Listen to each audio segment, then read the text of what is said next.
everyone.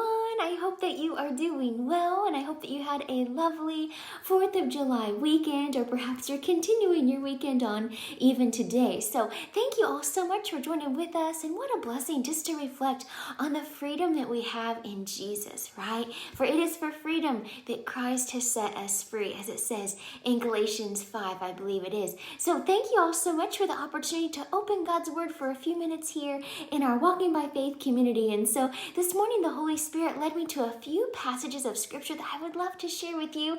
And if you've been reading anywhere in particular in God's Word, please feel free and share here in the comments below. And welcome, everyone. Hey, Daryl, good to see you. God bless you. I hope that you're doing well. So here's, we started off in Psalm 123, verse 1. Just a simple verse just to focus today. I lift up my eyes to you whose throne is in heaven. And so just remembering to focus our eyes on Jesus, on God, on Jesus, the author and finisher of our faith, as it says in Hebrews 12. So just remembering today to lift up our eyes to the Lord, to thank Him for all that He's done, to remember Him for all that He is. Amen. So to focus our eyes afresh on the Lord. And then we're going to hop on over into Galatians chapter 6, and it starts here in verse 7. Do not be deceived. God cannot be mocked. A man reaps what he sows. The one who sows to please his sinful nature, from that nature will reap destruction. The one who sows to please the Spirit, right, to please the Holy Spirit, from the Spirit will reap eternal life. And so that's a huge takeaway today, that we don't want to sow into the sinful nature. No. We don't want to do that. That does not reap well, right? Instead, we want to sow into what God wants. We want to sow into the Holy Spirit, as it says here. The one who sows to please the Spirit, from the Spirit will reap eternal life. Let us not become weary in doing good, for at the proper time we will reap a harvest if we do not give up. Therefore, as we have opportunity, let us do good to all people, especially to those who belong to the family of believers.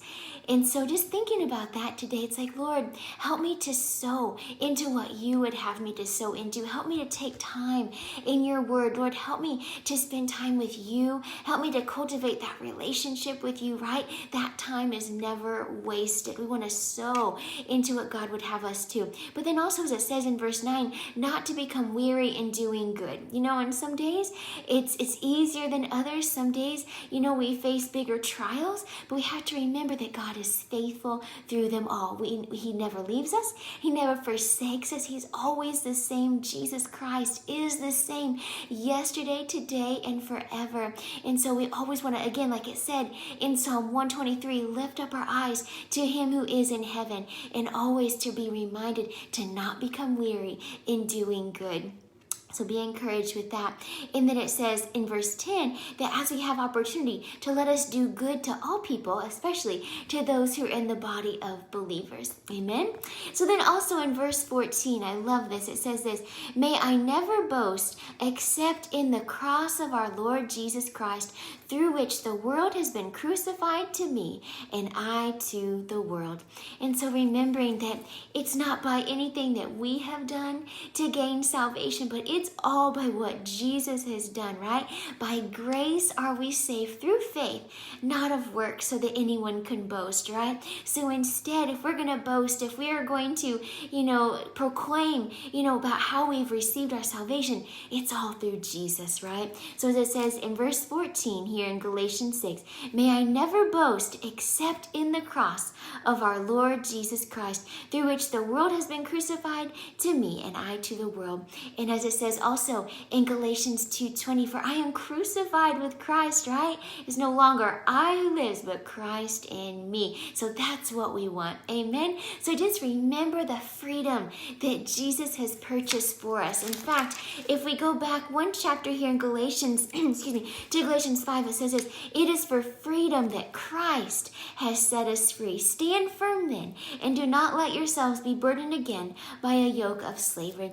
And so let's just remember what all Jesus has done for us today. Relish in that freedom that we have in Him. And let's share that with others, sharing the good news, the gospel of Jesus. Amen. So thank you all so much for joining with us today. Praise the Lord for the freedom that we have in Christ, right? Hello, Eileen. Good good to see you here, and anyone else that might be here, thank you so much for tuning in. God bless you. I appreciate each and every one of you, and then it would be wonderful to pray together here before we close out today. Dear Heavenly Father, we just give you praise and honor and glory. Lord, we just focus our eyes on you. We praise you, God, because you are the King of Kings. You are the Lord of Lords. You are enthroned forever. Lord, you always were, you always are, and you always will be. And we just praise you, God, that you are firm and immovable. And Lord, we always can run to you. Lord, you are the strong tower. You are our refuge that the righteous can run into and be saved. And so, Lord, we just run to you, God. We praise you that you are faithful forever. We praise you that you are our Lord and our Redeemer, our rock and our hope, our strength and our peace. Lord, we just thank you that you are the God who loves us and that you loved us so much that you sent your one and only Son, Jesus, to die on the cross for our sin. And so, Lord, we just choose to boast not in ourselves, but to boast in what Jesus has done. Lord, we just praise you, Jesus, that you paid the debt that we owed. We praise you, Jesus, that through you we have been crucified and that we can now have that hope of eternal life. Thank you that we are no longer slaves to sin, but we thank you, Jesus, that we have that resurrection life. We have that hope. We thank you, Lord, for just freeing us from the law of sin and death. And so we just thank you, Lord, for that gift of salvation. And I pray, Lord, for anyone that may not have experienced that gift of salvation yet, Lord, that you would draw them out of darkness and bring them into your marvelous light. Lord, use us to be your ambassadors. Lord, we just thank you that where the Spirit of the Lord is, there is liberty, there is freedom.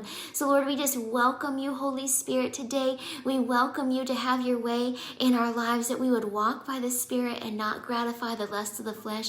Jesus, that you would increase and that we would decrease, that you would become greater and that we would become less, that you would maximize your glory in our lives, that you will fulfill through us the plans that you have created us to fulfill. And we just thank you, Lord, for having your way. Lord, thank you for all of my friends here today. Bless them, strengthen them, encourage them. Help us all not to become weary in doing good. But Lord, we just ask for your fresh grace and strength every day. We thank you for your mercies that are new every morning. Great is your faithfulness. Lord, we ask that you would forgive us of all of our sin, all of our unrighteousness, Lord. And I just pray that you would cleanse us, that you would draw us, our families, our cities, our states, our nation, the world. Lord, we just pray for a great revival before you come back, Jesus, that you would just bring people unto salvation. Lord, use us in that. Lord, help us to be your ambassadors no matter the cost. And so we just thank you, Lord, for this day. We thank you that it is for freedom that Christ has set us free. And so, Lord, we just thank you. We put our hope in you today, Jesus, and we just praise your name. It's in Jesus' name we pray. Amen. Thank you all so much for joining with us today. God bless you. Have a magnificent day, and we will see you again later. Bye-bye.